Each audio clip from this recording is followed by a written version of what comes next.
В конце выпуска к новостям спорта. Турнир по бильярду среди заречных районов собрал в Якутске 68 спортсменов.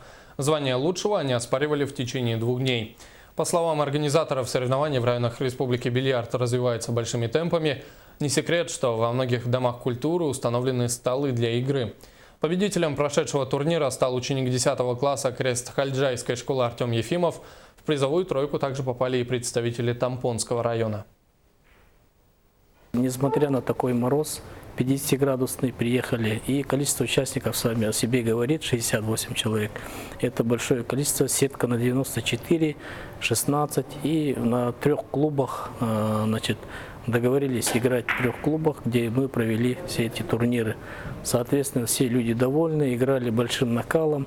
Турнир оказался очень на высоком уровне. Соответственно, ветераны тоже показывают свою игру. Именно свободная пирамида дисциплина считается игра именно на уровне, которая в сельских районах.